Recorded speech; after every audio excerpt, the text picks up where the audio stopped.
దేవుని నామాని స్తోత్రాలండి. మీ అందరికి నా వందనాలు. ఈరోజు వాక్యదాని నిమిత్తము హెబ్రీలు రాసినటువంటి పత్రిక 2వ అధ్యాయం 18వ వచనం. హెబ్రీలు రాసినటువంటి పత్రిక 2వ అధ్యాయం 18వ వచనంలో, తాను శోధింపబడి శ్రమ పొందెను గనుక శోధింపబడు వానికి సహాయము చేయగలవాడై ఉన్నాడు. హల్లెలూయా. యేసు ప్రభు మనకు సహాయం చేయగలడు.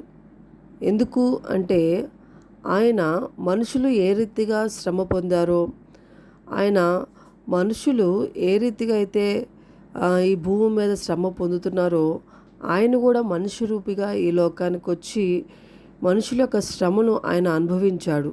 ఆ యొక్క చేదైనటువంటి అనుభవాలు ఆయన కూడా ఎరిగి ఉన్నాడు. కాబట్టి మనుషులకు ఏ రీతిగా అయితే శ్రమలు వస్తాయో ఆయన కూడా ఆ శ్రమల మార్గంలో నడిచాడు. కాబట్టి మన వలె ఆయన కూడా శోధింపబడి శ్రమ అనుభవించి చేదైన అనుభవాలు పొందాడు కనుక మనకు సహాయము చేయగలవాడై ఉన్నాడు. హల్లెలూయా. సాధారణంగా ఈ లోకంలో మనుషులకు కావాల్సిన అన్నీ కూడా సహాయం చేయగలడు. చేయగల వాళ్ళు ఎవ్వరూ లేరు. కానీ మన దేవాది దేవుడైనటువంటి యేసు ప్రభు వారే మనకు సహాయం చేయగలరు. ప్రజలందరికీ దివారాత్రులు ఎవరు సహాయం చేయగలరు? అయితే క్రీస్తు మనిషి కుమారునిగాను, అదే సహాయమున దేవుని కుమారునిగాను ఉన్నందున మనకు సహాయం చేయటానికి ఆయన శక్తివంతుడై ఉన్నాడు. హల్లెలూయా. ఈ లోకమందు ఆయన జీవించుచుండగా తాను అడిగిన ప్రతి వానికి ఆయన సహాయం చేశాడు.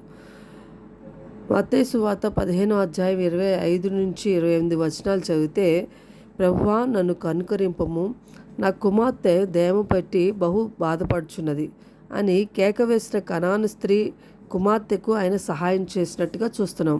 అమ్మా, నీ విశ్వాసం గొప్పది, నీవు కోరినట్లే నీకు సహాయం కలుగును గాక అని సెలవిచ్చాడు. అయితే 4 సువార్తల్లో మనం చదివినప్పుడు ఆయన చేసినటువంటి అద్భుతాలు చాలా అక్కడ రాయబడి ఉన్నాయి.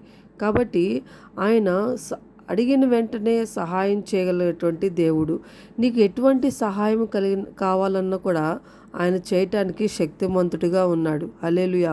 చిన్న బిడ్డలకు మరి జ్ఞానం కావాలా, మరి ఈ లోకంలో బ్రతకడానికి గల జ్ఞానం కావాలా, చదువులో కావాల్సిన జ్ఞానం కావాలా, మరి అప్పుల్లోంచి నువ్వు విడిపింపబడాలా, శోధనలోంచి విడిపింపబడాలా, ఎటువంటి సహాయం నీకు కావాలని నువ్వు ఆశ కలుగుతున్నావో దేవుడు నిన్ను విడిపించడానికి శక్తిమంతుడిగా ఉన్నాడు. ఆయన నిన్న నేడు నిరంతరము మారని దేవుడు, మార్పు లేనటువంటి దేవుడు. ఆయన మనకు సహాయం చేయటకు శక్తిమంతుడు.